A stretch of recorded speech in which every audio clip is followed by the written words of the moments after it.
Mais uma vez, estamos ao vivo para trazer um conteúdo de altíssimo nível para você que é do segmento de proteção veicular.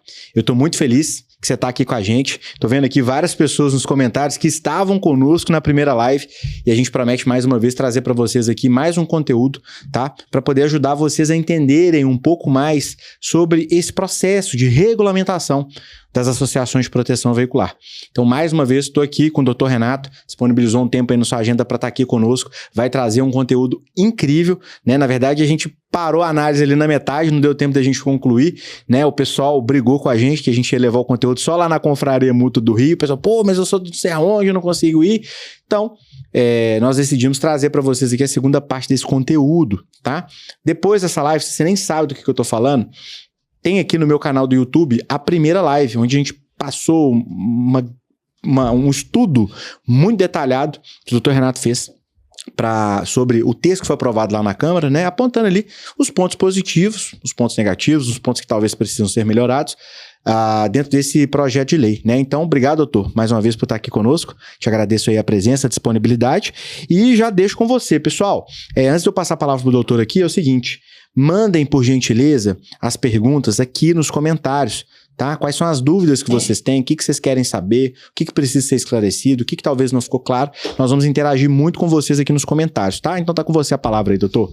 Muito obrigado, boa noite a todos, é um prazer estar de volta. Como o Gustavo falou, o plano nosso era trazer essa segunda parte só na confraria, mas tivemos muitos pedidos para adiantar esse conteúdo, né? Já planejamos um conteúdo que vai passar também pela regulamentação lá para a confraria, mas como combinado, traremos hoje a segunda parte da análise, né?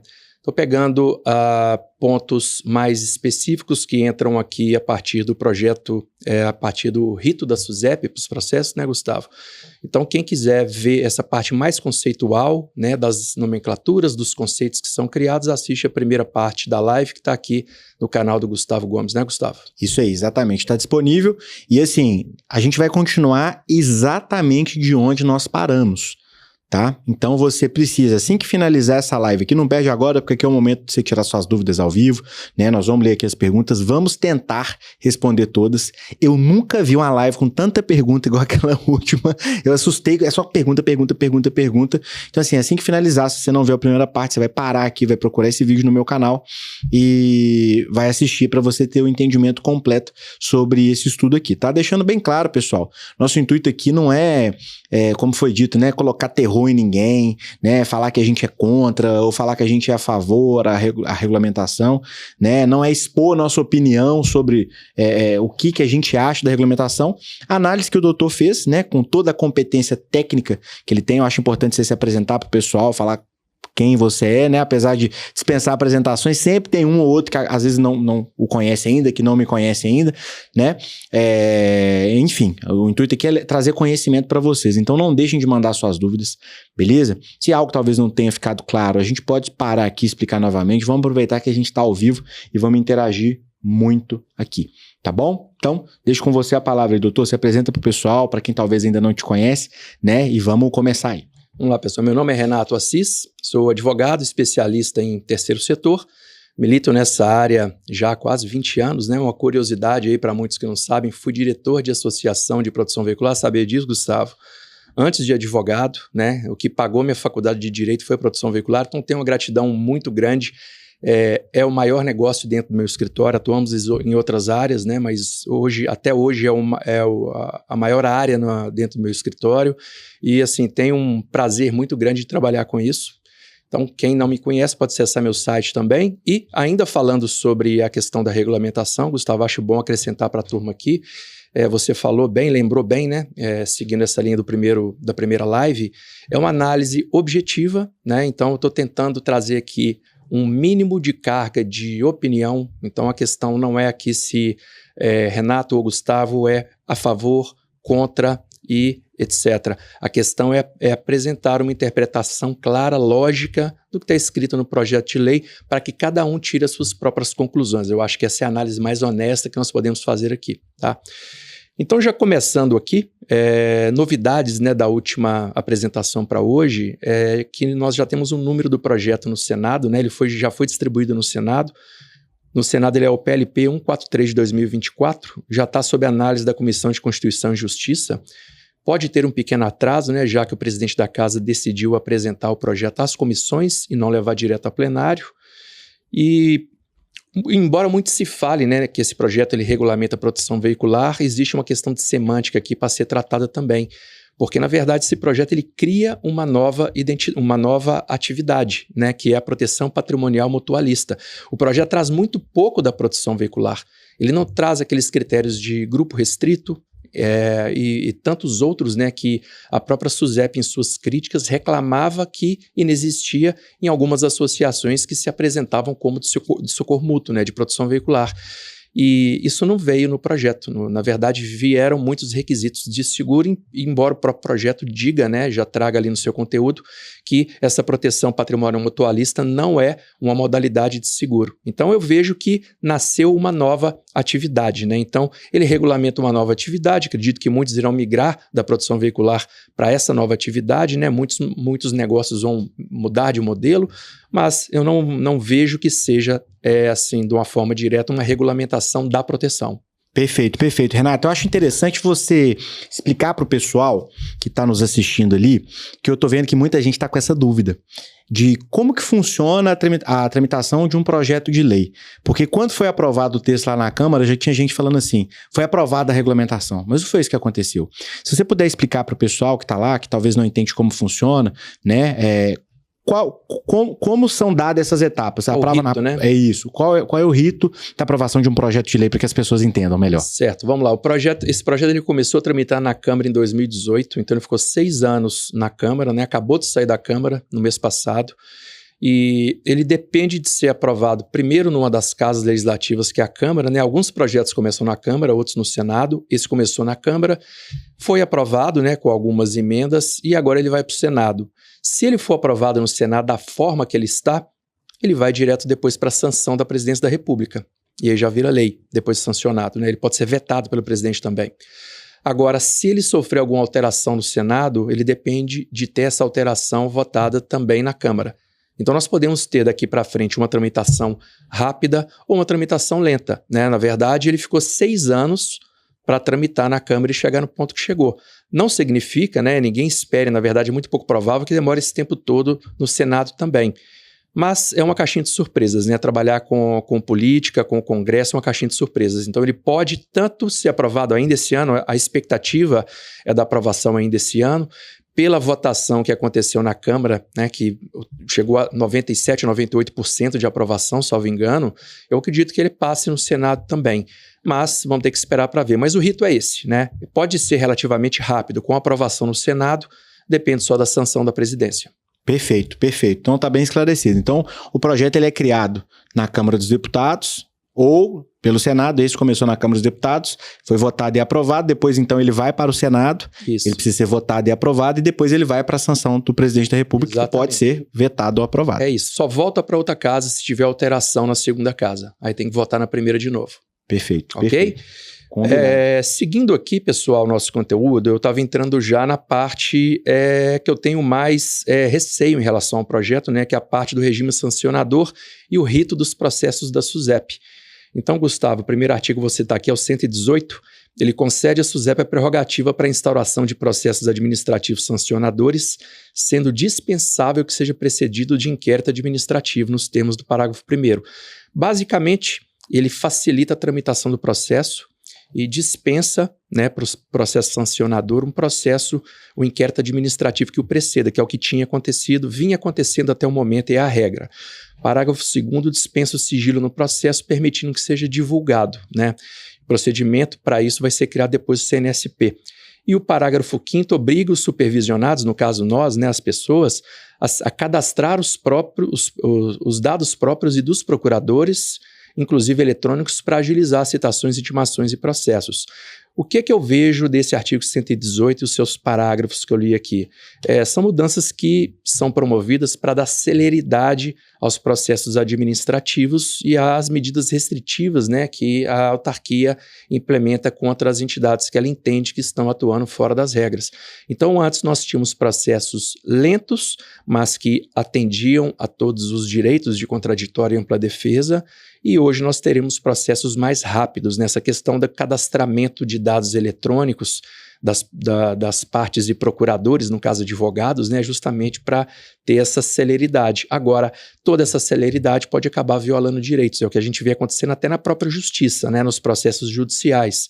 E nos administrativos, né, que correm aí junto às agências de regulação e autarquias, isso pode acontecer com ainda mais facilidade. Lembrando, né, que esse conteúdo todo depende também da regulamentação do CNSP, que só virá depois, né, da aprovação do projeto de lei, e pode agravar ou suavizar esses riscos, né? Então, essa primeira parte eu vejo que há riscos de a SUSEP ela ganha aqui uma prerrogativa de atuar com mais agilidade, né, nesses processos, o que pode ou não implicar em prejuízo para os administrados. Na mesma linha, o artigo 121A prevê que a SUSEP pode... Esse ponto aqui, Gustavo, ouça com atenção que eu quero a sua opinião sobre isso aqui, tá? Que é um ponto bem importante. Artigo 121A. A SUSEP pode, antes mesmo da instauração de um processo administrativo sancionador, que já não depende do inquérito antes da instauração desse processo, ela pode determinar o afastamento de administradores e membros da diretoria e suspender a autorização de atuação ou cadastro, impedindo cautelarmente de atuar. Então, é um ponto que traz um risco muito grande, né? Repito, antes da instauração do processo administrativo, determinar afastamento de administradores e diretores e suspender a autorização de atuação. Então, ela pode ainda também, né, determinar a interrupção do funcionamento das atividades das entidades sob pena de multas e penalidades previstas no artigo 108, que eu vou chegar nele daqui a pouquinho. E ainda tem o inciso 8º que fala que a SUSEP pode adotar quaisquer providências que entender necessárias. Esse é o cheque em branco, né, que a gente estava conversando aqui antes, né? Uhum. A gente estava brincando aqui falando que usar esse conceito de cheque em branco, para quem é mais novo, ele não vai entender o que é um cheque em branco, né? Só quem já tem os cabelinhos brancos igual a mim aqui. Então eu vejo, Gustavo, que esses artigos que eu li aqui, eles outorgam à SUSEP prerrogativas e poderes quase absolutos. Então, antes de te processar, te dar possibilidade de se defender, de ter um contraditório, ela pode simplesmente suspender as atividades, determinar o afastamento de diretores, determinar o afastamento de administradores, né? Então, são liberdades regulatórias, né, que dão poderes quase absolutos e que trazem, na minha visão, um risco muito grande. Entendi. Só para eu entender, hoje a SUSEP fiscaliza as seguradoras. Sim. Correto? Ela tem... Perdão. Ela tem esse mesmo poder e domínio diante das seguradoras? Ela não tem, na verdade, o grande jabuti para as seguradoras desse projeto, né, que essa regulamentação, ela não trata só das novas entidades, né, de mutualistas. Está sendo feita uma alteração ampla e geral na legislação que trata do mercado de seguros também. Então, muitos dos jabutis aqui que eu vejo com espanto para o nosso mercado, o mercado de seguros vê com espanto para o lado deles também. Uhum. Então, são prerrogativas que aparecem, que surgem aqui, que trazem uma ameaça também para as seguradoras. E, na verdade, a SUSEP já tinha uma atuação arbitrária, não só contra as associações de proteção veicular nessa repressão ao mercado que entende como irregular, sim, mas também contra as seguradoras. Então, nós temos inúmeros casos aí de seguradoras que tiveram atividades suspensas, né, que foram até liquidadas extrajudicialmente em atos bastante questionáveis da autarquia. Entendi perfeitamente. E para quem está em casa e não entende esse conceito, o que você chama de jabuti? O que é um jabuti? Jabuti é quando você esconde alguma coisa, né, é um presentinho desagradável. Entendi. Então, quando a gente fala que tem um jabuti numa legislação, né, que algo foi enfiado no meio ali para passar desapercebido. Entendi. Então, na minha visão, são artigos que concedem prerrogativas e poderes quase absolutos, principalmente quando eu falo desse inciso 8º, né, que a SUSEP pode, além de já poder, né, determinar afastamento de administradores, membros da diretoria, determinar suspensão da autorização de atuação antes de instaurar um processo administrativo, ela pode também adotar quaisquer providências que entender necessárias. Isso abre margem para praticamente qualquer coisa. É um nível de discricionariedade, né, que ninguém deveria ter no poder público. Tem alguns outros pontos, né, complicados no projeto, mas esse eu acho um dos que trazem mais preocupação, porque nós não sabemos como que isso vai ser operacionalizado no futuro e pode, de fato, causar prejuízos. Perfeito, perfeito.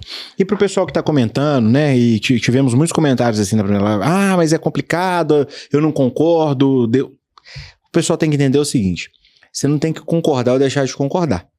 Né? É o que está lá, o que foi aprovado. Como que uma pessoa que está lá na casa dela, na associação dela, faz para poder questionar alguma coisa disso? A quem essa pessoa deve recorrer para poder falar, poxa, isso ali que o Dr. Renato falou na live, me pareceu não ser algo positivo para o nosso segmento. A gente pode sugerir mudanças, a gente pode sugerir melhorias, a gente pode dar sugestões para que os nossos representantes dentro do poder legislativo e depois até no executivo mudem alguma coisa? Como que funciona isso? Sim, esse processo ainda está em tramitação. Na verdade, todos nós fomos surpreendidos com o conhecimento do conteúdo dessa subemenda só após a aprovação na Câmara, né? Mas agora o processo ele depende de tramitar no Senado, né? Ele está começando a tramitação no Senado, na CCJ, e todos podem opinar. Na verdade, você tem que procurar o parlamentar que você elegeu, né? Além das lideranças no mercado. As pessoas podem se unir e pleitear mudanças, entendeu? Eu não sei até onde, né, esses pleitos serão atendidos. Nós já tínhamos pessoas do mercado de socorro mútuo, né, de proteção veicular, acompanhando. Eu tenho certeza, né, que essas pessoas trabalharam para ter o melhor resultado possível. Sim, com certeza. Então, o que eu estou lendo aqui como desfavorável, ninguém pode chamar quem acompanhou de incompetente, né? Eu tenho certeza que eles trabalharam para obter o melhor resultado possível, que no caso foi esse, né? Agora, o papel que eu cumpro aqui é de ler o projeto, interpretar, falar o que interessa, o que não interessa, o que é bom, o que não é, inclusive apontar o que eu entendo que pode ser um problema futuro, e essa observação sua é interessante, Gustavo, porque ainda é tempo de mudar, né? Esse projeto ainda não é lei, ele é um projeto de lei, ele só passou na primeira casa, ele está tramitando na segunda, e emendas ainda podem ser apresentadas, da mesma forma que já foram apresentadas. Já existem algumas emendas no Senado, outras podem ser apresentadas, e ainda cabe muita mudança. Perfeito, perfeito, muito bem colocado. Então, procure o seu representante. Tem gente que nem lembra quem que votou, né? Pegou o papelzinho lá, viu o número, achou bacana e votou, né? Nessa hora que você procura a pessoa que você votou para poder te representar na Câmara dos Deputados, no Senado, né? A forma como eles votam, inclusive a gente está chegando aí, né, na eleição, tem que tomar cuidado para o YouTube não derrubar a nossa live aqui. não fala para a eleição. Na hora de falar do que vai acontecer no dia 6 de outubro aí, mas você tem que ter consciência em quem que você está votando, né? Olha como é que a pessoa vota, se ela já é alguém que vai ser reeleita, né? Olha no que ela acredita, aquilo que ela defende, não é só o que ela fala que faz, é o que ela faz. É isso aí. Né? Vamos lá. E é isso, bora. Finalizando essa parte, Gustavo, tem ainda o artigo 94 que trata da liquidação das entidades no mercado regulado, e houve uma singela mudança, que também é um jabuti que quase passou desapercebido aqui, que o item B fala que a liquidação compulsória, que antes acontecia por ato do ministro da Indústria e do Comércio, passa a ocorrer por ato isolado da própria SUSEP. Ou seja, a SUSEP ganhou poderes aqui para a liquidação compulsória das entidades, não só as mutualistas, né, também as companhias de seguro, por ato próprio, né? Então, é mais um risco e mais um poder aí, na minha visão exagerada, que a autarquia ganha com a aprovação desse projeto de lei, caso seja aprovado dessa forma.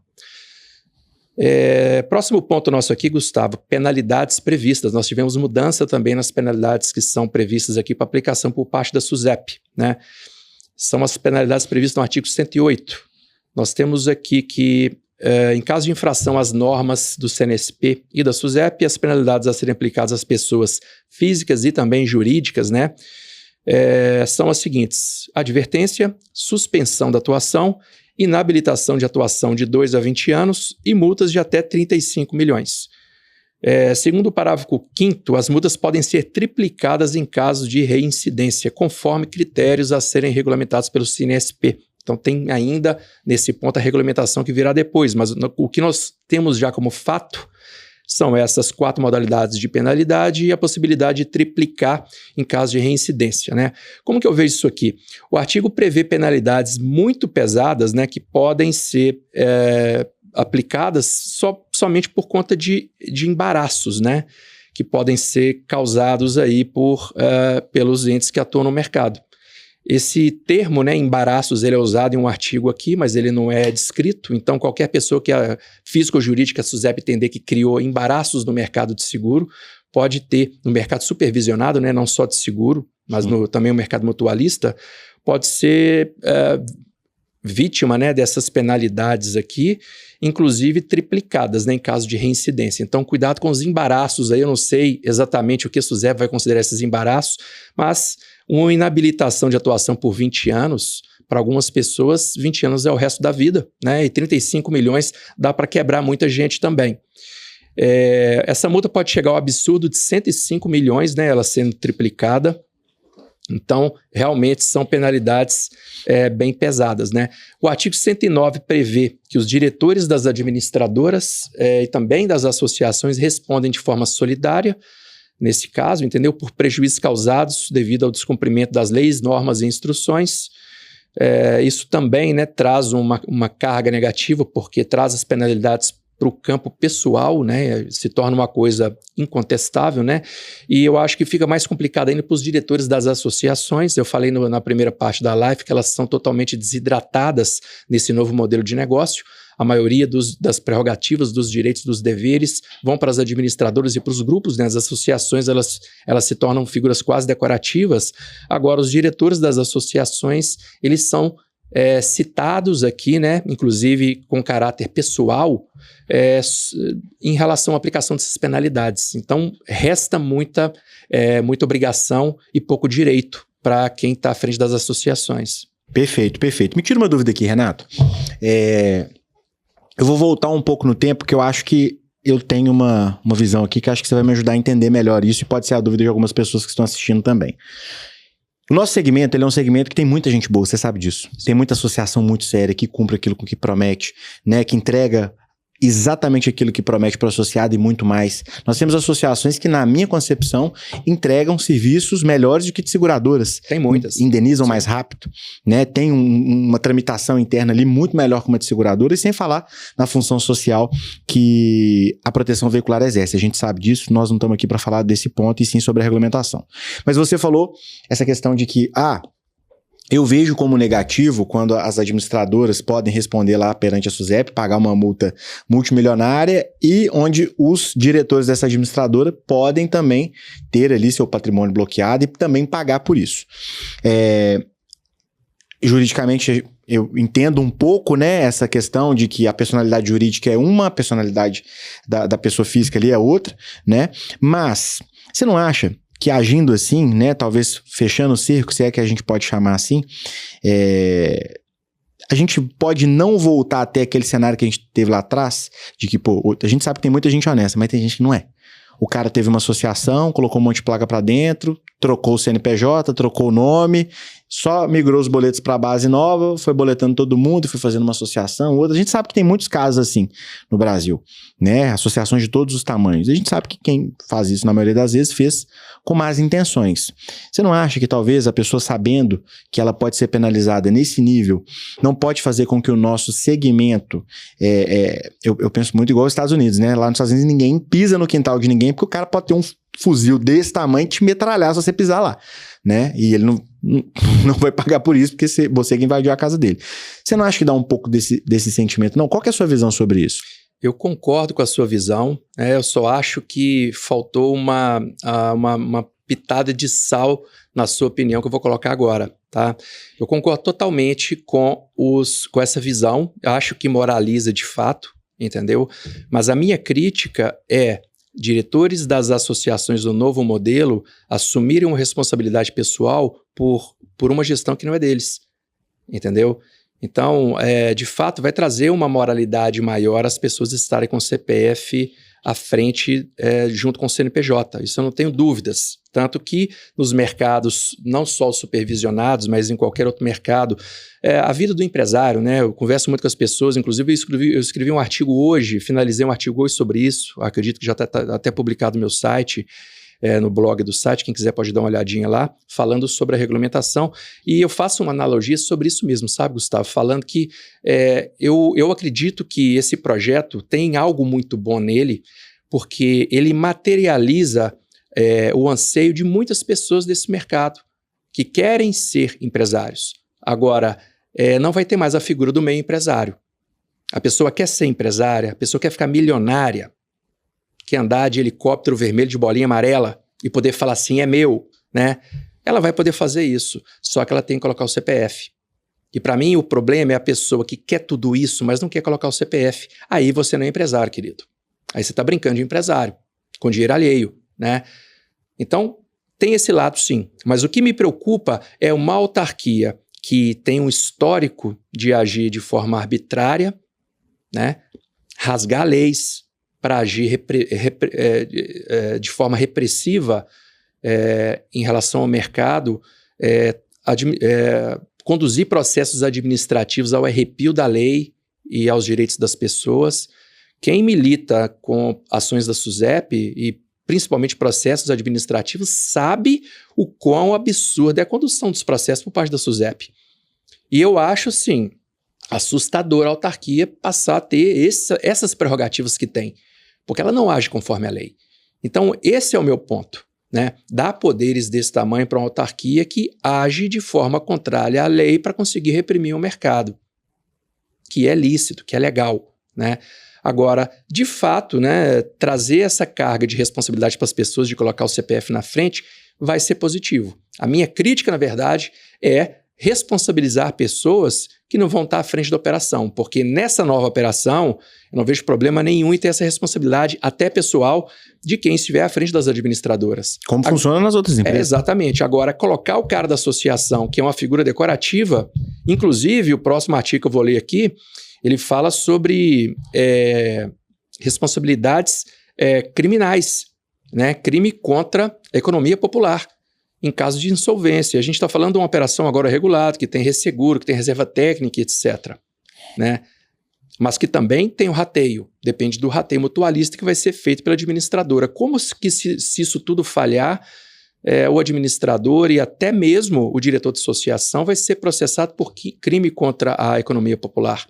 Então, são conceitos que ainda dependem de serem mais bem explicados, mais bem entendidos também. Perfeito, esclarecido. Pode prosseguir aí. Estou guardando as perguntas para o final, inclusive, deixa eu dar um recado, Renato, 1 minuto. Sim. Quem está nos acompanhando pelo Instagram, pessoal, eu só queria te dizer que você vai ter uma experiência melhor e mais completa se você for para o YouTube, tá? Se você comentar aqui nessa live a palavra regulamentação, você recebe o link, beleza? Só você escrever regulamentação e mandar o comentário, ou mandar no meu direct, ou publicando em qualquer post meu, você recebe, e você vai ter uma experiência melhor no YouTube, tá? A gente tá lá em 4K, altíssima resolução, aqui você tá tendo uma visão cortada, tá? E, inclusive, deixa eu aproveitar que eu peguei a palavra aqui rapidinho.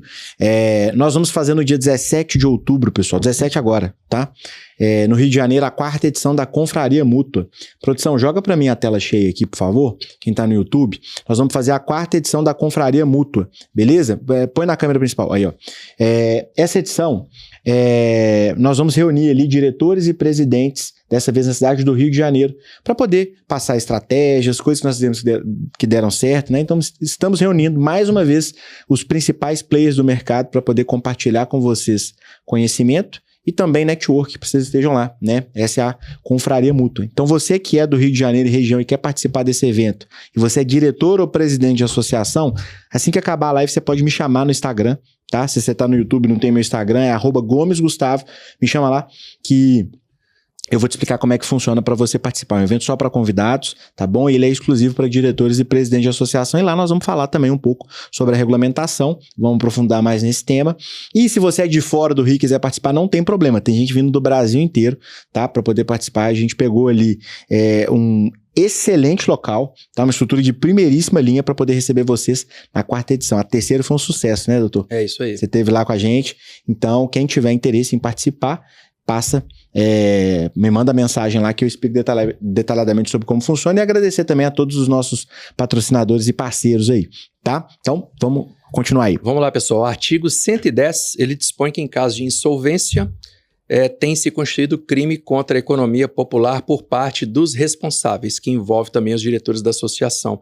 Então, a mera insolvência, independente da causa, né, independente de dolo, de intenção, constitui crime contra a economia popular com previsão de pena de reclusão de 1 a 5 anos e multa, né? Então, é um conceito muito vago. Temos aqui também o artigo 103 nessa mesma linha, né, que fala que qualquer pessoa física ou jurídica que atue no mercado sem a prévia e expressa autorização do SUSEP está sujeita às penalidades previstas no artigo 108, aquelas 4 modalidades triplicadas. Pessoal, triplicadas, as multas podem chegar a 315 milhões, né, dos 105 milhões iniciais, já triplicados pela reincidência, e a inabilitação de atuação no mercado pode chegar a 60 anos. Isso aqui, gente, quem atuar de forma irregular, 60 anos... Se tiver 20 anos, já era. Para mim é perpétua, né? Eu tô com 45, eu não sei se eu vivo até 105. Então, realmente, pessoal, são pontos que eu acho que tem que ser... cabe uma reflexão, né? É só analisar as penalidades que a SUSEP veio aplicando nos últimos anos, né? E ver as decisões da justiça, né, que cassaram essas penalidades por serem arbitrárias e sem base jurídica. Então, a gente está dando aqui um cheque em branco, né, para quem conduziu muito mal os processos até agora, né? Então, acho que é bem arriscado isso, né? O inciso 2º do 115 traz mais um ponto interessante aqui, né? Dispõe que as penalidades mais acima citadas podem ser aplicadas também a quem, olha esse conceito, Gustavo, a quem contribuir para gerar indisciplina nos mercados supervisionados. E ele tô lascado. Pois é, eu também. Eu sou indisciplinado. Essa live aqui pode ser considerada uma indisciplina no mercado supervisionado, ou também tem outra aqui, ó, quem dificultar o conhecimento da real situação ou patrimonial financeira das associações.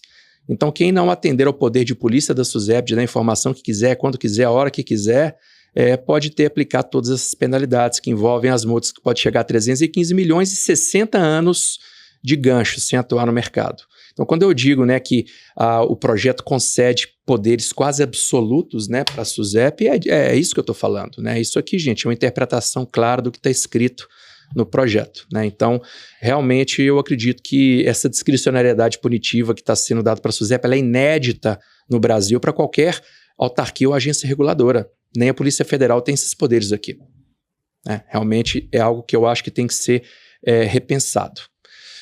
Próximo ponto aqui, Gustavo, aderência à lei e cadastro na SUSEP, né? Muito tem se falado sobre isso, né? As associações vão ter um prazo de 180 dias depois da lei estar valendo para se cadastrar, para planejar a migração da produção veicular para essa nova modalidade, né? Mas como que de fato isso vai funcionar? Muita gente tem falado também, olha, a SUSEP vai anular os processos que já existem, né? Vai dar anistia das multas. Existe um conteúdo aqui sobre isso e eu vou tratar dele aqui para vocês entenderem bem até onde isso é verdade e até onde é uma promessa que pode ou não ser cumprida. O artigo número 10 do PLP fala que as associações e demais entidades que estiverem atuando com proteção e decidirem migrar para as operações de proteção patrimonial mutualista têm um prazo de 180 dias a contar da publicação da lei para se adequar. Essa aderência ela tem início cumprindo 2 requisitos. O primeiro deles, o cadastro na SUSEP, né, que vai implicar também a adequação do estatuto, e o segundo, a cessação das atividades. Então é importante ter atenção com isso, gente. Para você se cadastrar, né, e aderir à lei, você precisa, segundo o artigo 10, se cadastrar na SUSEP e cessar as atividades. Tem mais um ponto interessante aqui, que o prazo começa a contar da publicação da lei, mas até para cumprir esses 2 requisitos, que é o cadastramento na SUSEP e cessação das atividades, você depende da regulamentação que o CNSP vai soltar. A gente não sabe quando que isso vai acontecer ainda, né? Então, se o CNSP soltar a regulamentação 5 dias depois da lei, você vai ter quase 180 dias mesmo. Agora, se demorar metade desse tempo, você só tem metade. Se demorar 5 meses, você só tem 1 mês. Se demorar mais de 6 meses, você não tem prazo nenhum, né? Então, depende de condições que ainda não existem, né? Ainda vão ser regulamentadas. E é importante ter em vista também que esse item B que eu falei, que é a cessação das atividades, ele tem que ser feito concomitante com o cadastro na SUSEP. Então, pessoal, a condição para se cadastrar e aderir é cessar as atividades. Isso é uma coisa que está clara aqui pela leitura, né? O parágrafo 1º fala que para cadastramento na SUSEP tem que firmar um termo declarando que vai se adequar, né? Só que os termos dessa adequação também ainda virão nessa regulamentação do CNSP. Então, como que eu vejo esse conteúdo que eu trouxe aqui, né? O texto ele cria algumas obrigações sem que as condições para cumprimento ainda não existam. Elas não são conhecidas e, na verdade, talvez elas nem existam ainda, né? Porque ainda vão ser regulamentados pelo CNSP. Então, é importante considerar que, quando apresentado, quando criados e quando postos esses termos, eles podem inviabilizar a sua aderência à lei. Só que, nesse momento, você já encerrou as atividades e já se cadastrou na SUSEP. Então, como que você faz depois se você não se interessar naqueles termos que são apresentados? Não faz, né? Fica difícil. O artigo 121b, aqui a gente já passa para o termo de compromisso, né? Eu falei aqui que tem esse termo de compromisso que tem que ser firmado com a SUSEP. O 121b, né, prevê que a autarquia pode, conforme sua conveniência, tem que ter atenção com esse ponto aqui, né? Ela pode, conforme a conveniência dela, deixar de instaurar ou suspender desde que antes da decisão de primeira instância, o processo administrativo sancionador. Então, o que eu ouvi muito no mercado foi as pessoas falarem, olha, quem se cadastrar, o processo vai ser arquivado. O que o artigo 121b fala a autarquia, a SUSEP pode, conforme sua conveniência, isso não implica em obrigação, implica em possibilidade, dependendo da vontade da autarquia, dependendo da conveniência dela, deixar de instaurar ou suspender o processo, desde que antes da decisão de primeira instância. Então, se o seu processo já teve uma decisão de primeira instância, nem se a SUSEP quiser suspender esse processo, ela pode, né? Para tanto, o investigado deve assinar o termo de compromisso, se comprometendo cumulativamente, né? Ou seja, com todas as 3 condições que eu vou ler aqui, tem que fazer o que? A assinatura desse termo tem que comprometer a quê? Primeiro, cessar a prática sobre investigação ou seus efeitos lesivos, corrigir as irregularidades apontadas e indenizar prejuízos, cumprir as demais condições a serem acordadas no caso concreto e recolher contribuição pecuniária. O que eu vejo disso? Cessar a prática sobre investigação, que é possivelmente a produção veicular, corrigir irregularidades e indenizar prejuízos. Eu não sei como isso vai ser interpretado, não é explicado que prejuízos são esses, quem você tem que indenizar, e cumprir as demais condições acordadas no caso concreto. Esse acordo não existe ainda. O que eu tenho que cumprir? Ninguém sabe, né? E, por fim, recolher contribuição pecuniária, que também ninguém sabe que contribuição pecuniária é essa, de quanto para quem. Então, mais uma vez, né, o termo de compromisso, ele traz obrigações que podem ser tudo ou podem não ser nada, né? E o mais importante, a autarquia, ela não assume o compromisso de encerrar ou suspender os processos. Ela tem a prerrogativa de fazê-lo ou não, né, de acordo com a sua conveniência. É isso que o artigo fala, né? É importante observar ainda, né, que se aplica a casos, né, essa prerrogativa, essa possibilidade de suspender os processos é só para os casos que não teve condenação em primeira instância nesses processos administrativos. Gustavo, todos os processos administrativos que eu recebi nos últimos 2 anos, talvez a explicação seja esse artigo aqui, né? Eles já vieram condenados. Antes a SUSEP, ela instaurava um processo e ela intimava a associação a se defender. Ela instaurava o contraditório, dava oportunidade de defesa. A associação se defendia, aí ela condenava, né? Eu nunca vi deixar de condenar alguém, né? Já que a SUSEP acusa e julga, né? É uma coisa meio Alexandre de Moraes, né? Ela acusa... Vou derrubar a nossa live aí. Opa. Cuidado. Ela acusa, ela condena, né? Tudo por conta dela. Agora, eu notei que a SUSEP, eu passei a descobrir processo administrativo através da ação civil pública. Quando eu ia ver, a SUSEP instaurou o processo, já condenou e nem nos convidou a participar do processo. Então, eu entendo que dos processos existentes nos últimos anos, dificilmente algum se enquadre nessa condição aqui, de talvez a SUSEP poder suspender o processo de acordo com a sua conveniência. Por quê? Porque a maioria dos que eu conheço já tem condenação de primeira instância antes mesmo da gente descobrir que o processo existe, né? E tem esses pontos que fala de corrigir irregularidades, né? Eu não sei como que a SUSEP vai interpretar isso. Indenizar prejuízos. De quem? Quais são os prejuízos, né? Se indenizar os prejuízos, indenizar associados eventualmente que não receberam, ok, mais do que justo. Mas eu não sei qual a interpretação que vai ser dada a isso. Então, são pontos, né? Tem o item C também, recolher contribuição pecuniária. De quanto? Para quem? Com qual base? Tudo isso, Gustavo, vai vir depois da regulamentação do CNSP. Então, quando eu digo que nós temos uma meia regulamentação sendo votada e aprovada, é verdade, porque a outra metade ela vai vir depois. Ela não virá do Congresso votada pelos nossos representantes. Ela vai vir do CNSP, unilateralmente, sem discussão com as demais partes envolvidas.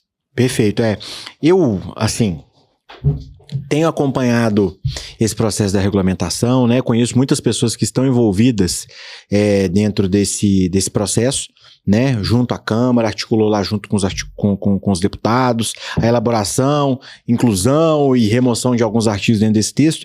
E o que me disseram, né? Claro que eu tô falando aqui por outras pessoas, tá, pessoal? Eu não tô à frente desse projeto, eu não tenho interesse nem desinteresse nenhum na aprovação ou a falta dela, tá? A gente tá trazendo para vocês aqui o conhecimento para vocês tirar as conclusões que vocês quiserem. Mas eu tenho aqui, doutor, algumas informações de pessoas que estão envolvidas nisso diretamente, de que, da mesma forma que tá havendo essa conversa com a Câmara dos Deputados, agora com o Senado, que também está havendo essa conversa com o CNSP para que seja elaborado, né, esse conjunto de regras, diretrizes, normas, que eles sejam feitas de forma que beneficiem o mercado. Então, só deixando claro, pessoal. O pessoal está comentando aqui, a SUSEP vai virar o careca, né? A SUSEP vai ter poder de polícia, isso é ruim pra gente, etc. Gente, calma. Ninguém tá aqui para poder aterrorizar vocês. Ninguém tá aqui para poder falar que vai ser bom ou que vai deixar de ser. Nós estamos fazendo leitura do que está escrito lá na lei. Como é que você pode ter o mesmo, talvez não com a mesma capacidade técnica do doutor aqui, mas se você pegar o texto lá e ler, você vai ver exatamente o que a gente está falando aqui. Entendeu? Então, o pessoal já fala, inclusive depois da nossa primeira live, no outro dia meu telefone tocou, acho que o senhor deve ter tocado várias vezes também, né? Cara, e aí? É bom, é ruim, vai ser positivo, negativo, né? A informação que eu tenho é que está sendo articulado junto ao CNSP isso, né? Mas dependemos que eles publiquem essas regras também. Né? Eu acredito que assim, está sendo entregue nas mãos do CNSP uma prerrogativa, uma liberdade de trazer regras que poderiam... o mais seguro para a gente, Gustavo, seria essas regras estarem definidas no próprio projeto. Tem muita coisa que eu compreendo, eu entendo, eu concordo que tem que vir depois, é muito técnico, né? É muito pequeno para estar no projeto. É muito detalhe. Agora, tem pontos importantes que não são detalhes e eu acredito que o mais seguro seria estarem previstos no próprio projeto. Mas isso não significa, né, que quem está trabalhando na articulação não esteja trabalhando para isso acontecer. A questão é que as pessoas fazem o possível, né? Não tem como fazer o impossível. Então, a regulamentação vai ser boa ou ruim? Eu acho que ela vai ser boa e ruim. Nada é bom e ruim somente. Nada. Né? Então, vão ter pontos positivos, pontos negativos. Né? E é importante ressaltar uma coisa, Gustavo. Ninguém vai ser obrigado a migrar para esse modelo. Né? Existem 3 modelos, existem 2 modelos, nós vamos ter uma terceira opção para as pessoas. Elas só têm que definir no momento certo, que é o quanto antes, e com muita sabedoria qual é o modelo dela. Eu permaneço como socorro mútuo, como proteção veicular? Eu entendo que a pessoa pode decidir permanecer, não como está, porque eu diria que hoje a maior parte do mercado está no meio termo. Não é muita associação, mas não é muita empresa, está daquele jeito. Por isso que eu falei que eu vejo de forma positiva o projeto, porque ele vai legitimar a operação de muitas pessoas. Hoje muitas pessoas querem ser empresários, querem ir para o mercado, quer vender para caramba, quer fazer propaganda, quer fazer tudo, e não pode. Está todo amarrado. É isso aí. A pessoa quer ter uma administração patrimonial mais diferente do que faz hoje, não pode também. Tem uma série de amarras, de restrições por trabalhar no modelo associativo. Essa pessoa quer mudar, só que ela também não consegue ir para o mercado de seguro tradicional. Ela não consegue. Esse meio termo vai atender a expectativa de muita gente, vai ser muito legal. Agora, a gente não vai passar a ter somente o modelo tradicional de seguro e essa proteção mutualista através da regulação de SUSEP. O socorro mútuo vai continuar existindo. Só que a pessoa não vai mais poder estar naquele limbo, né? Eu acho que isso cola bem com o comentário que você fez um pouco antes. A pessoa, quer tudo, mas não coloca o CPF. Olha, quem quiser trabalhar mais comercial, vai para o seguro ou vai para esse modelo de proteção mutualista. Vai poder fazer tudo, mas vai ter que colocar o CPF. Quem quiser continuar com a associação, vão ser modelos mais discretos, atendendo a critérios de grupo restrito e vários outros critérios que muitos hoje desatendem. Então, vai existir esse modelo ainda, né? Ele só não vai ser desatendido com tanta naturalidade, com tanta tolerância, igual é hoje. Seguindo aqui, Gustavo, tem mais um ponto interessante, né? Esse ponto aqui positivo, né? O artigo 121C fala que a assinatura do termo, né? Esse termo com a SUSEP não implica em confissão quanto à matéria ou reconhecimento de ilicitude de conduta, né? Isso é um ponto positivo. Embora não resolva todos os problemas, né? O que está dizendo aqui? Se você assinar esse termo com a SUSEP, você não está confessando ilicitude nenhuma. Basicamente é isso que o artigo 121C fala. É positivo. Ele só não impede, né, que os aderentes sejam investigados por eventuais crimes. Isso vai continuar acontecendo. O termo só não vai ser usado para falar que você confessou alguma coisa. Nós temos o 121D, parágrafo único, né, na mesma linha, que fala que a SUSEP, mesmo firmando o termo, a SUSEP pode comunicar eventuais indícios de práticas de crimes ao Ministério Público, Polícia Federal, Receita Federal e etc. Então, a gente tem que saber interpretar isso bem. O termo não implica em você confessar algum crime, certo? Mas a SUSEP, ela pode, ainda assim, mesmo você assinando o termo, te denunciar por algum crime que eventualmente ela entenda que tenha acontecido, tá? São duas coisas diferentes e isso não tira o fato desse artigo ser positivo, né? De não ser usado contra quem assinou de má fé. Nós temos agora o 121E, parágrafo 1º, né, nessa mesma linha, que fala que o termo de compromisso só gera efeitos no âmbito de competência da SUSEP, né? Isso também é um ponto interessante. E aí nós mudamos de assunto aqui novamente, Gustavo, nós vamos falar dos processos administrativos e multas. Então, se tiver alguma pergunta nesses assuntos aqui que nós tratamos, que você quiser trazer, pode ficar à vontade aí. Vamos lá, deixa eu abrir aqui as perguntas. O pessoal está falando sobre as possíveis sanções para o consultor, né? A primeira pergunta é: o consultor vai precisar ter uma carteirinha, inscrição na SUSEP? Como que fica o consultor de proteção veicular nisso? E automaticamente isso está ligado com a sanção, né? Por exemplo, eu quando era corretor de imóveis, eu não podia trabalhar sem a minha inscrição no CRECE, né? Que é o Conselho Regional dos Corretores de Imóveis, né? Isso foi falado na primeira live, está no conteúdo anterior aqui. Se sobrar tempo no final e tiver perguntas passando pelo conteúdo anterior, a gente pode passar. Quem não conseguir ter a dúvida atendida pode ir na primeira live que está aqui no canal do Gustavo. Mas esse ponto de consultor foi um dos últimos pontos que nós tratamos no anterior. Eu não vou lembrar o artigo agora, mas o projeto fala que o corretor de seguros pode vender a proteção mutualista, né? Agora, ele não cita claramente, ele não proíbe o consultor de atuar, mas não autoriza também. Então, isso deve vir na regulamentação do CNSP. Em conversas com alguns dos articuladores, eu ouvi dizer que o consultor não vai ter problema nenhum, que ele vai poder atuar. Agora, eu não sei disso. O que eu posso dizer é que no projeto não autoriza e nem nega. Agora, sobre eventuais penalidades, né? Esse conteúdo que eu li aqui, esses últimos artigos, ele cita claramente que qualquer pessoa pode ter a pena de 315 milhões e pode ter também inabilitação de até 60 anos. Qualquer pessoa que gere alguma, não sei se o termo é inconsistência, enfim, qualquer pessoa que tumultue o mercado. Então, as penalidades vão para diretor de associação, para os diretores das administradoras, consultor, corretor, advogado, qualquer pessoa que atue no mercado e gere alguma instabilidade. Então, as penalidades aí são bem abrangentes. E esse é um dos problemas que eu apontei, né? Então, todo mundo vai ter que andar na linha aí com a SUSEP. Exatamente. Mas, assim, de todas, eu não vejo isso como algo tão negativo, cara. Por quê? A gente sabe que tem muita gente no mercado que comete erro, às vezes por falta de conhecimento. Não é por maldade, né? Não tentou passar ninguém para trás, é porque ele não tem o conhecimento daquilo. E tem gente preocupada assim, poxa, será que eu vou precisar ter um curso para poder trabalhar com isso? Cara, tomara que precise. Sim. Porque isso vai nivelar o nosso mercado. Por exemplo, se eu quiser ser advogado hoje porque eu acho que advogado é legal, Eu não posso, cara. Eu tenho que, a primeira coisa, passar no vestibular. Depois, fazer a faculdade. Depois da faculdade, eu tenho que passar na OAB. E aí, depois de ter uma base de conhecimento técnica, que aí sim eu vou começar a exercer a profissão. E claro, a gente entende que na prática a gente aprende muito mais, né, doutor? É isso aí. Mas eu acredito que de todas isso não é ruim. Você precisa buscar se profissionalizar independente de regulamentação ou não. Você precisa buscar conhecimento independente de regulamentação ou não. O que você está fazendo aqui é buscando conhecimento sobre isso. Agora o que você tem que tomar cuidado é de você achar ruim você ter que fazer um curso para trabalhar com isso. Cara, olha os mercados que são, né, talvez os mais bem vistos do nosso país aí, né? A mãe tem todo orgulho de falar, nossa, meu filho é advogado, meu filho é médico, meu filho é engenheiro, meu filho é contador, mas fala que é consultor de proteção veicular, né? Fala até baixo, né? Meu filho trabalha com proteção veicular, né? Porque fica com vergonha. Claro, se você tem resultado, é assim, minha mãe tem super orgulho, né, de falar que eu trabalho com isso, mas eu acho que assim, de todas, cara, isso não é ruim.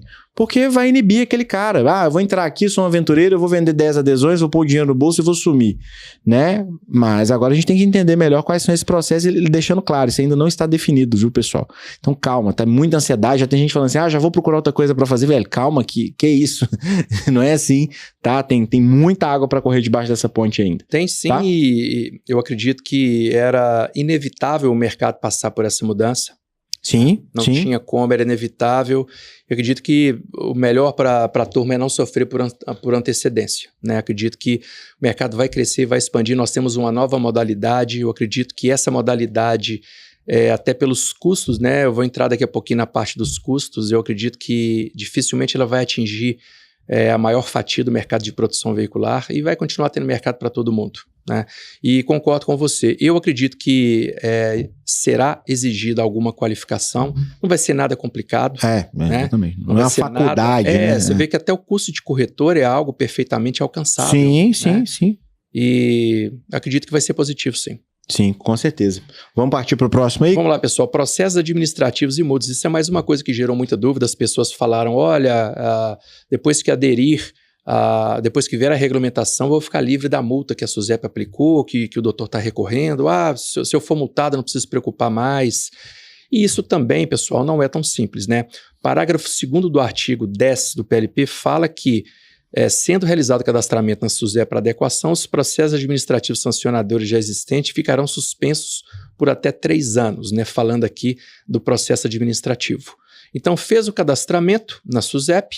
Lembrando, o cadastramento, gente, depende do encerramento das atividades, né? Tem esse jabuti aqui, né? Mas fez o cadastramento, fica suspenso o processo por até 3 anos, né? Caso o processo de regulamentação seja concluído, né?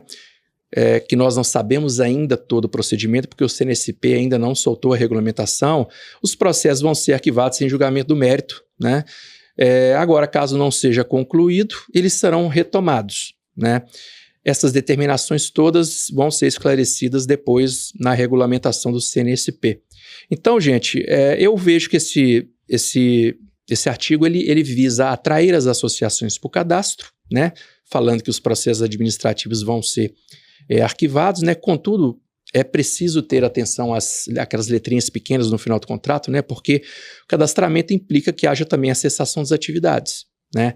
Além disso, esse texto ele condiciona o benefício que vai ser entregue a condições que só vão ser conhecidas depois da aprovação da lei com a regulamentação do CNSP. Então, depois de cadastrar e encerrar as atividades, caso você não concorde com essas condições que são apresentadas, né? Você já encerrou as atividades e já se cadastrou. Então, não resta tanta coisa, né? E o processo ainda é retomado se você não aderir. Então, a gente tem que esperar essa... Não estou dizendo, gente, que é negativo. Estou dizendo que não temos todas as informações para avaliar ainda. A gente depende de conhecer essa regulamentação do CNSP para saber se é viável ou não. Isso sobre os processos administrativos. Agora, sobre as multas, pessoal. Parágrafo 3º, né, prevê a suspensão da exigibilidade das multas, né? Das multas não transitadas e julgadas e ainda não pagas. Então, alguma multa que já transitou em julgado não se aplica, alguma multa que já foi paga não se aplica também. O que não transitou em julgado e o que não foi pago pode ter a suspensão da exigibilidade, né, mediante o cadastramento, lembrando que o cadastramento implica na cessação das atividades, né? Caso não haja regularização depois, a multa volta a ser cobrada. Então, mais uma vez, é um conteúdo que visa atrair para o cadastro, né, para essa migração, mas o cadastramento implica na cessação das atividades, né, está previsto no inciso 2º do artigo 10, e é preciso ter em mente ainda, né, que isso engloba as multas transitadas em julgados e não pagas. Qualquer caso que tiver aí em via recursal ou que já tiver pago não se enquadra, né, e ainda depende da regulamentação do CNSP. Então, depois disso tudo, se você não concordar com a regulamentação, com alguma condição que for apresentada, né, você já cadastrou, já acessou as atividades e a multa volta, né. O parágrafo 4º indica ainda, né, que as ações civis públicas serão suspensas desde a data da publicação da lei pelo prazo de 180 dias. A suspensão ocorre de forma ampla e geral, então não é para quem cadastrar, então isso é um ponto positivo, né? A partir da publicação da lei, segundo esse parágrafo 4º, todas as ACPs vão ser suspensas por 6 meses. Parece muito, mas é pouco, né?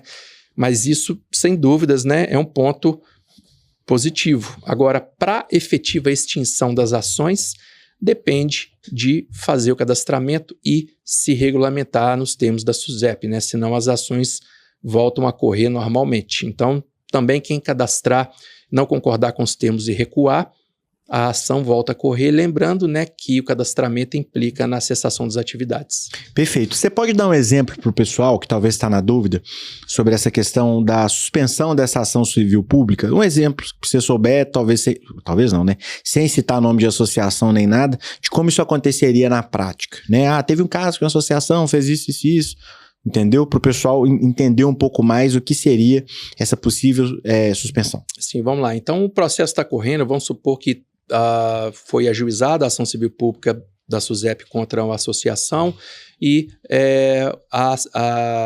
o processo está concluído com o juiz para decidir se concede ou não uma liminar. Saindo a regulamentação, sendo publicada a lei, né, segundo esse artigo, todos esses processos, né, ao serem comunicados, na verdade dependeria aí do advogado comunicar, o advogado ou a própria SUSEP, né, eu comunicaria em todas as ações, falando, olha, foi publicada a lei, está em vigência, esse artigo prevê a suspensão de todas as ACPs durante 180 dias. ACP é a ação civil pública. Ação civil pública, né, e aí é solicitar para o juiz, e provavelmente o juiz interessado, né, vai suspender essa ação. O problema é se isso acontecer com alguma ação, por exemplo, que estiver discutindo a cassação do liminar, né? Uhum. E a SUSEP solicitar essa suspensão do processo nessas condições. É claro que aí vai depender do advogado do outro lado trabalhar para que essa condição seja revertida antes dessa reconsideração, né? Depois dessa reconsideração. Mas, enfim, basicamente é parar o processo da forma que está durante 6 meses. Perfeito. Inclusive, aproveitando a oportunidade, você citou, né? Falou assim, eu como advogado faria isso. Eu tô vendo que tem muito advogado nos acompanhando aqui, né? Eu acredito pelo o prestígio, o respeito que você tem no nosso segmento, né? Acho que as pessoas querem e estavam te cobrando a sua opinião, né? Sobre esse tema há muito tempo. Existe alguma forma de tirar alguma dúvida com você, de entender um pouco melhor? Hoje mais cedo a gente estava conversando lá no escritório, você falou que tem parceria com vários advogados, às vezes ali do jurídico interno da associação, né? Tem como pegar mais informações com você, informações mais técnicas, aí falando de advogado para advogado, né? A pessoa consegue recorrer a você assim, de alguma forma? Claro, eu faço isso constantemente, Gustavo. Eu tenho muitos clientes, né, que têm jurídico interno, nós atuamos em parceria com esse jurídico interno, então é um bate-bola já diário. Tenho muitos amigos no mercado, tem muitas pessoas no mercado que saíram do meu escritório, são colegas hoje, eu não vejo como concorrentes, né? O mercado é imenso, tem mercado para todo mundo. Verdade. Se está faltando cliente para alguém, está faltando competência para buscar ou para manter, né, os clientes que tem, porque tem cliente para todo mundo, não tenho briga, rusga com ninguém. Tem muitos advogados, o próprio Gabriel Martins lá de Goiânia, cara, é um grande advogado, admiro muito o trabalho dele. Teve em Belo Horizonte, tive o prazer de recebê-lo no meu escritório esses dias, cara, ele falou que vinha, fiz questão de convidar lá para tomar um café, bater um papo sobre regulamentação. Ele é uma das pessoas, né, que está à frente desse projeto do acompanhamento da articulação, né, cara, conversei muito com ele sobre isso, a gente converge em muita coisa, existem pontos de divergência também, mas que normal, é um cara natural, fantástico, né? Cara, respeito muito o trabalho dele, um abraço para você, Gabriel, se estiver acompanhando a gente. E assim como vários outros no mercado, quem quiser tomar um café, bater um papo, tá convidado aí. Perfeito, ótimo. Vamos seguir então. Então vamos lá. Tem mais um artigo interessante, né, que prevê, o parágrafo 6º, né, que prevê que o crime previsto no artigo 16 da Lei 7492 de 86, né, fica extinta a punibilidade para quem se regular, né, para quem acatar a regulamentação. É um ponto positivo. Em linhas gerais, sendo bem sincero, Gustavo, esse aqui é o artigo, né, que essa famosa investigação da Polícia Federal que acontece, né, a denúncia da SUSEP à PF, essas investigações da PF incomodam tanta gente. Principal acusação é esse artigo 16 da Lei 7492 de 86, né, que é crime contra o sistema financeiro, e eu não vejo tanto benefício nessa extinção de punibilidade, porque, sinceramente, isso não era um problema. Incomodava, né, a Polícia Federal investigando. É mais para notícia, né? É mais pela notícia, mais pelo inconveniente. Pega um delegado mais truculento, às vezes um advogado menos colaborativo, quer fazer uma queda de braço, o delegado pede uma busca e apreensão, então... É o delegado que vai lá, cumpre o mandato, julga e já dá entrevista falando que estava tudo errado, que etc, e não é a função dele, né? E no final, o delegado quebra a cara e passa vergonha, porque nós não perdemos nenhum processo desse. Né? Acredito que os colegas também têm sucesso na maioria. Então, essa extinção de punibilidade não é positivo, né? Sim. Mas não gera tanto prática efeito, não mudou porque nada. a acusação desse crime já não era um problema, né? Pelo menos nas ações que eu atuo, de tantos outros colegas aí que eu conheço também. Mas eu vejo isso como um ponto positivo, porque eu vejo que existe atrás ali um lobby muito forte, né? Porque as pessoas, os leigos, quem não vive isso aqui todos os dias, muitas vezes ele vê o que sai no jornal. E o que sai no jornal não é o processo vai começar e depois no final fala, perderam o processo. A hora que perde, ninguém fala. Ninguém fala, fica todo mundo caladinho. O que sai como é que é? Teve uma recente, operação fraudulenta de seguro pirata que desviou não sei quantos milhões da economia. Como é que é? Vítima, não. Qual que é a palavra que eu uso aqui? É alvo de operação policial na capital mineira. Aí você pensa, nossa, prenderam a quadrilha, né? É, isso aí. Mas não teve nada disso, né? Vai olhar, ainda perderam o processo, né? Então eu acho que isso é um ponto positivo. Com certeza. E é engraçado que sempre acontece em 3 épocas do ano, né? Janeiro, julho e dezembro. Coincidentemente, quando estão vencendo os seguros nas seguradoras. Exatamente. Né? Pra dar aquela queimada de filme no nosso segmento e o pessoal não querer vir. E muitas vezes as imagens são as mesmas, né? Sim. Sim. Existem algumas reportagens que passaram já que, olha, realmente aconteceu essa operação, é cliente meu. Agora, teve alguns casos estranhos, porque eu conheço a maior parte do mercado, né? E teve reportagens da Polícia Federal que passaram no Bom Dia Brasil, que eu olhei, eu reconheci as imagens de reportagens passadas, conversei com o mercado inteiro e não descobri a operação. Eu falei assim, gente, tem alguma coisa estranha acontecendo. Então, você vê que tem algo ali que falta com a verdade. Né? Então é muita pirotecnia na imprensa para pouca verdade, mas eu concordo que é muito positivo, né? Esse ponto também. E cá para nós, né? A gente sabe que por trás ali tem um interesse muito grande, né? Imprensa, como toda profissão, tem os profissionais que são sérios e tem os que não são. Eu posso pagar hoje para aparecer na Forbes amanhã. 60 mil. É isso. Entendeu? Eles vão escrever o que eu colocar lá. É isso. Né? E em vários outros veículos funciona da mesma forma. Então, por um lado, acho que é muito positivo, né, essa extinção. Tem mais um ponto positivo aqui, Gustavo, que pode ser muito bem aproveitado, né? Que é o parágrafo 7º que fala, né? Que garante, né, o tratamento isonômico às entidades que tenham cessado as atividades antes da lei.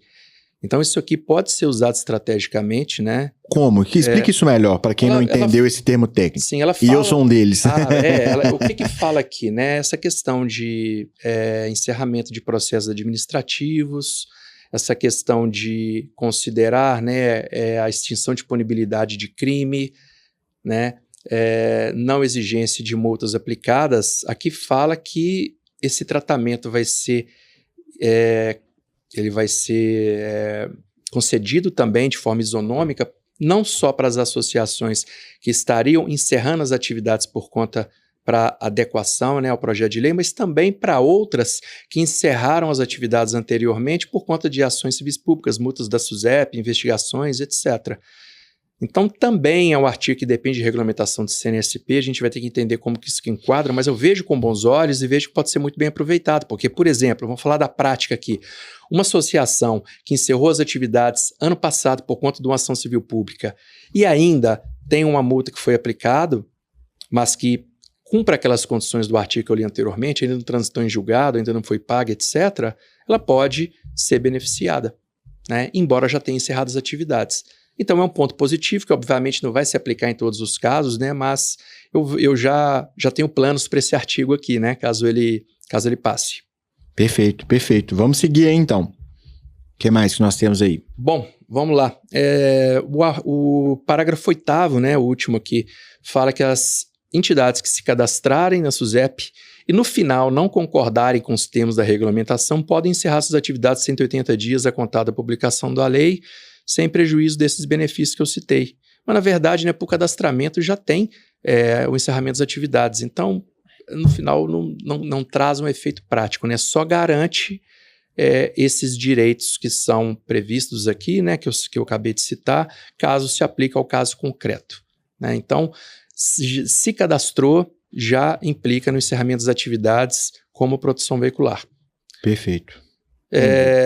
E temos, por último aqui, né, um artigo, né, que é o último que eu trago aqui, que é o artigo 12, que cria 26 cargos e funções comissionadas e executivos na estrutura da SUSE a partir de 1º de janeiro de 2025. Então, eu acho que isso indica aqui já uma certeza da autarquia, né, de que o projeto passa ainda esse ano. É, de fato, uma possibilidade forte, né, de que seja aprovado. E cria esses 26 cargos, né? Acredito que esses cargos vão para pessoas que vão atuar, talvez, na administração e na fiscalização da proteção patrimonial mutualista dentro da SUSEP, né? Então, a gente já passa a ter uma dimensão aqui. É claro, a gente até conversou mais cedo, né? Nós não precisamos esperar um volume tão grande de administradoras para serem reguladas pela SUSEP, né? A gente fala de pouco mais de 100 companhias de seguro, menos de 30 atuam com automóvel, e tem gente achando que vão existir 3.000 administradoras, né? São 26 cargos aqui que eu acredito que não vão cuidar de 3.000 administradoras, né? Mas de um volume muito menor. E sobre os artigos, né, essa análise literal e objetiva era o que tinha. E agora eu acho que a gente pode responder as perguntas, falar um pouquinho sobre cenário futuro, planejamento estratégico, né, das pessoas que pretendem se adiantar a isso. Mas sobre o conteúdo, era o que tinha. Perfeito, perfeito. Obrigado mais uma vez. Nós temos aqui muitas pessoas fazendo as mesmas perguntas que foram feitas na primeira live. Eu acho interessante talvez a gente responder rapidinho, talvez não com a mesma riqueza de detalhes, para você que quer saber, quer ter mais informações sobre o que acontece com o consultor, como vai funcionar minha associação, como que vai chamar. Assiste a primeira live. Não vamos ficar repetindo o mesmo conteúdo aqui não, tá? Você tem um conteúdo riquíssimo lá, 2 horas de conteúdo e conhecimento ninguém te tira. Isso aí você pode ter certeza, tá? Você pode perder sua casa, você pode perder seu carro, você pode perder sua associação, você pode perder tudo, mas seu conhecimento ninguém te tira. Então você não perde nada para fazer isso, tá? Como que eu devo me preparar para esse cenário que está por vir? O que eu tenho que começar a fazer aqui? A gente sabe que ainda está bem certo, não sabemos nem quando, nem como é que fala na propaganda lá do cemitério? Nem como, nem quando, pelo menos saiba onde, né? O que a gente tem que começar a fazer para organizar a casa? Pensando como associação e pensando também como profissional que trabalha na associação. Dá um troféu para esse campeão aí. Melhor pergunta do dia. É a minha. É a sua, né? Então, troféu para você. Essa é a minha. Mas é a pergunta mais comum. Sim. Né? A pergunta mais comum, eu acho que a pergunta mais assertiva. Como que eu me preparo? Primeiro momento, né? Sem comprar kit nenhum. Já tem gente vendendo kit aí. Kit regulamentação. Kit regulamentação. Nós não vamos te vender nada aqui não, gente. Eu não acho que tem que comprar kit nenhum. Eu acredito que tem que observar atentamente, mas eu acredito que esses últimos 3 meses do ano, né, nós temos aí outubro, novembro, dezembro, tem que ser já de análise e decisão, né, e o início de planejamento. Eu diria que nós temos como futuro 3 perspectivas aqui de mercado para cada pessoa para cada player hoje do mercado de socorro mútuo, nós temos 3 possibilidades. Primeiro, continuar como socorro mútuo. Vai ser possível continuar, né? Como eu falei no início, esse mercado, ele não trouxe quase nada. Eu diria que não é uma regulamentação da produção veicular, porque ele não trouxe quase nada da produção veicular. né? Então, permanecer com proteção veicular vai ser possível, não como a maioria está hoje. Mas vamos lá, a primeira possibilidade, permanecer com proteção veicular no modelo raiz, no modelo que atenda 100% dos requisitos. Porque esse meio termo, pessoal, esse meio termo da proteção veicular, comercial, mercantil, faca na caveira, bora vender, né? Esse modelo, e com ainda um escopo, né, que traga todas as características de seguro privado, isso acabou, né? As penalidades, eu acabei de mostrar aqui, vão ser gravíssimas. Então a pessoa tem que decidir. Segunda possibilidade é essa migração para proteção para o mercado mutualista, né, regulado pela SUSEP. Aí a pessoa já tem que entender como vão ser as regras do jogo. Já dá para prever muita coisa com base nesses estudos, né? Hoje ainda, eu acredito que eu não falei do e-book, Gustavo. Está passando na tela aqui, pessoal, um QR Code. Esse QR Code é para baixar um e-book. Joga na câmera geral para a gente aqui, por favor, isso. Produção. Essa análise, pessoal, que eu fiz aqui, lendo alguns artigos e tudo, ela foi feita, ela foi toda escrita de forma objetiva e clara, artigo por artigo, e eu estou disponibilizando hoje um e-book com esse material. Basta escanear esse QR Code que está na tela, vocês vão colocar os dados e receber o e-book, e ali você já consegue fazer uma análise, tá? Bem ponto a ponto, conversa com o seu jurídico, com o seu advogado, marca reunião com a gente, e para entender quais são os impactos e até entender se vocês vão conseguir se enquadrar. Tá? Não vai ser simplesmente colar o selinho da SUSEP e falar que está regulamentado, não.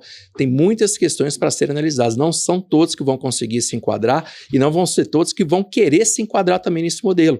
Tá? Tem uma questão de custo para ser discutido, muito importante, né? O custo regulatório, a carga tributária, para muita gente não vai caber na conta. Então, primeira opção, permanecer no mercado de socorro mútuo, né? Se preparando para uma fiscalização e para um embate ainda mais criterioso. Então, quem permanecer como associação vai ter que ser raiz, né?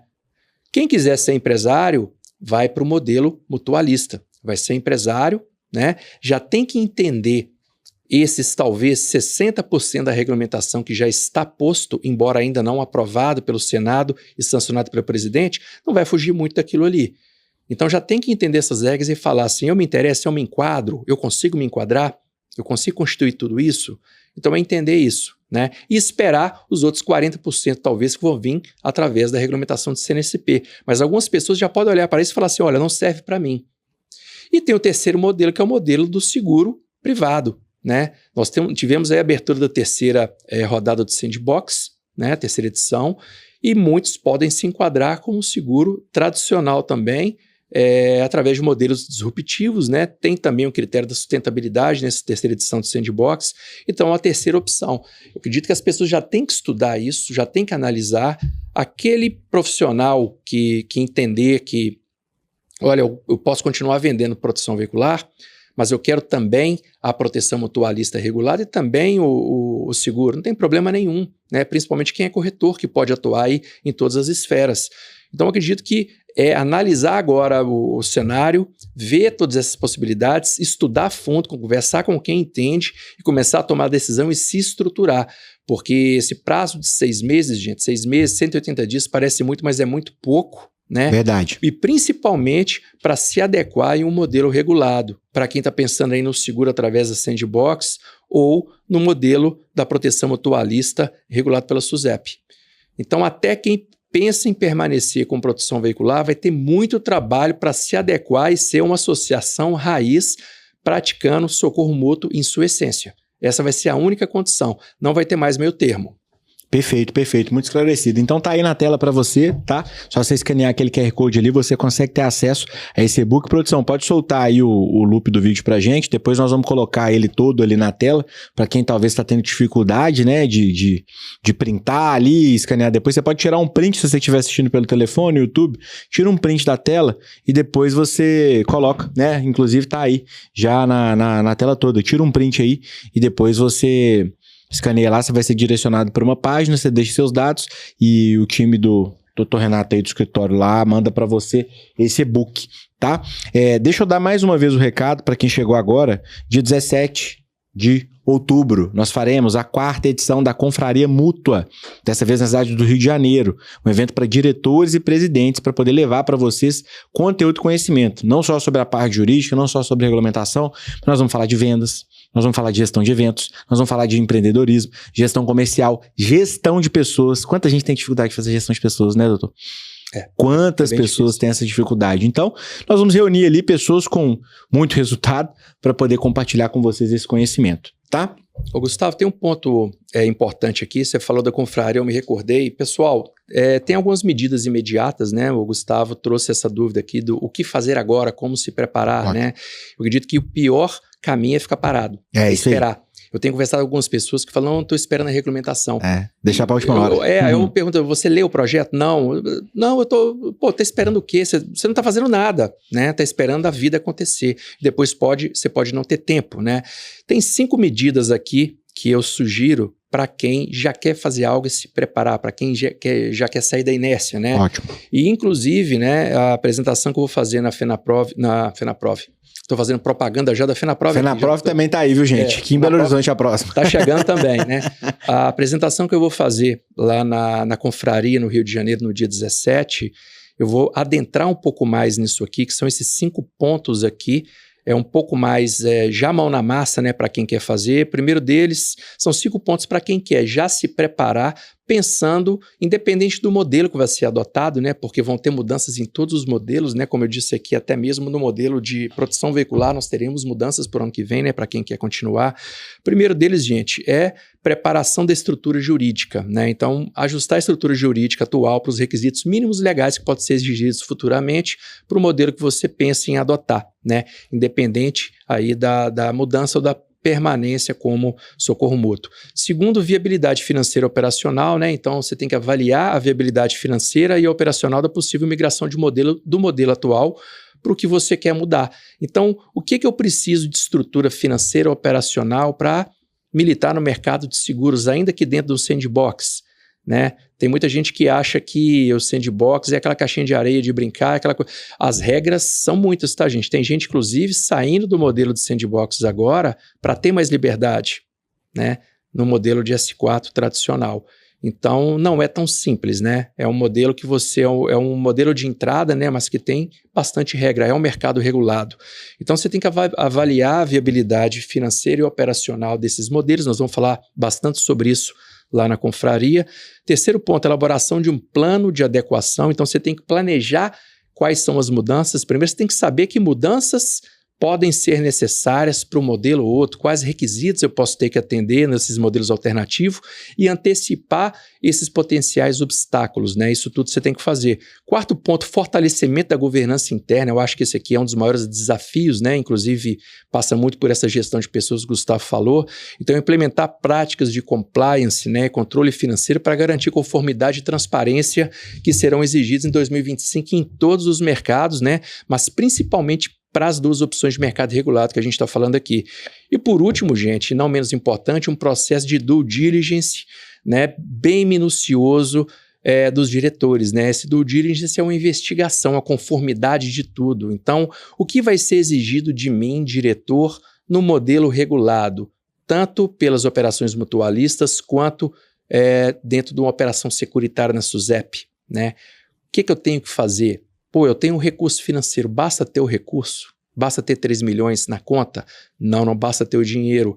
Então, esse processo de due diligence tem que ser feito desde já, até para você ter tempo de se adequar e ajustar a sua realidade para essa futura necessidade. Então, são esses 5 pontos aqui que eu já trago de sugestão para vocês, né? Preparação de estrutura jurídica, viabilidade financeira operacional, elaboração de um plano de adequação, fortalecimento da governança interna e due diligence, sobretudo dos diretores das empresas participantes também do grupo, para essa possível adequação.